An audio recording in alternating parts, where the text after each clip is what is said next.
Hey everyone, Kirk here again at OptionAlpha.com. Today I want to go over the trading alerts that we had for opening trades on the 13th of Friday here for December.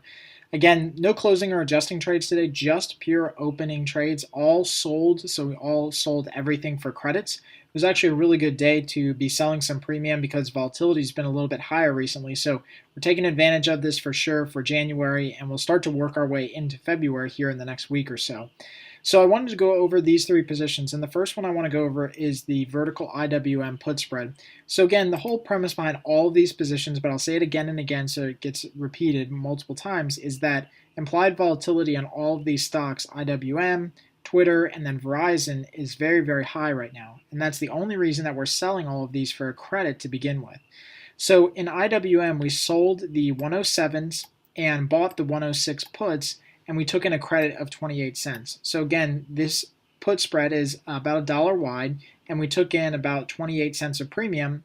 And so it's a really good risk reward trade. It's nice below the market, but the big point here is that IWM is actually really, really high on implied volatility. We haven't seen implied volatility for IWM this high in quite a long time, so it's actually a nice welcome. But here you can see on the chart that the stock has the ETF for the indexes for the Russell has moved down quite substantially. So all we did was we sold the 107s, which are right about here, and bought the 106s, which are right about here. So all we need IWM to do is trade anywhere above basically 107 between now and January expiration. So with implied volatility being a little bit higher, it's at about 51 percentile right now.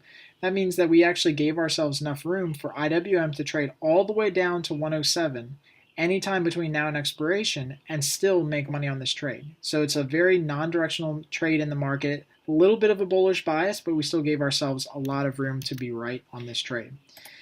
Getting to the next one was the vertical call spread on Twitter. This one was kind of a no-brainer just because Twitter has a lot of high implied volatility given that it's been the hot stock since its IPO.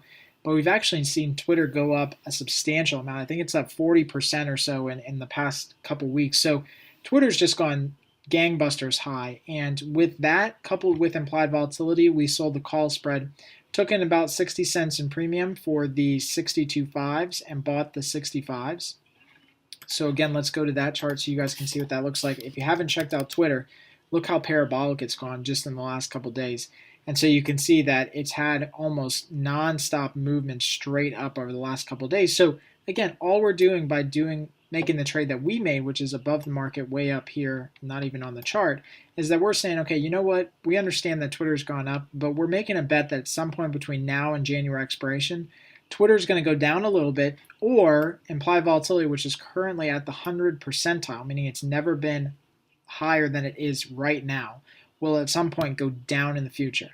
My thing is, I think some people are going to start taking profits on this stock. You see a stock that goes from 40 at the beginning of December to basically 60 right now. People are going to take money off the table, you can believe it. So I think that there's going to be a huge profit taken in Twitter, at least in the short term, and that's all we care about. It's just a nice little swing back in the market.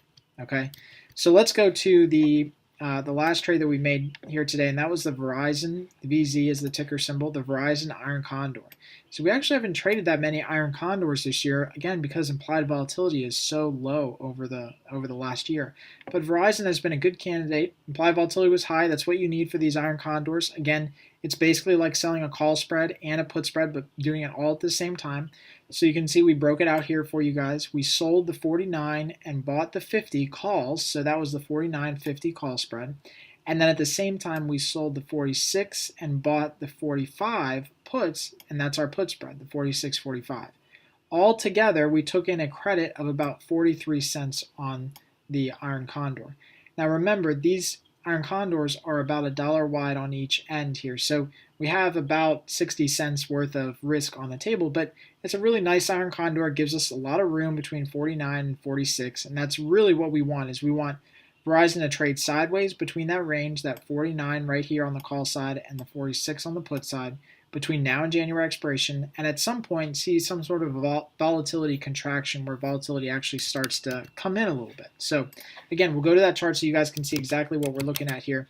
We could have easily actually just sold the put spread, but again, because implied volatility was so high, it was very easy for us to sell the adjoining call spread implied volatility, I don't know if you can make it out on here, is about 61 percentile right now. But you can see Verizon has had a really tough month of December, and so we could have easily just sold the put spread down here at 46, giving ourselves lots of room, which we already did. But we coupled that with the 49 call spread above the market here as well. So we're giving ourselves a little bit of room to the upside, and we want Verizon to trade anywhere in this range between now and January expiration and see some sort of dip in implied volatility. So giving ourselves more room on the downside, which obviously needs to be accounted for because of the recent sell-off in Verizon, but also taking in a little bit of credit on the call spread helps with the overall position. So hopefully this really helps. Again, these videos are really here for you guys and your education. So if you have any questions or comments, please add them right below to the comment box in the membership area. I'll get to everything this weekend, and happy trading.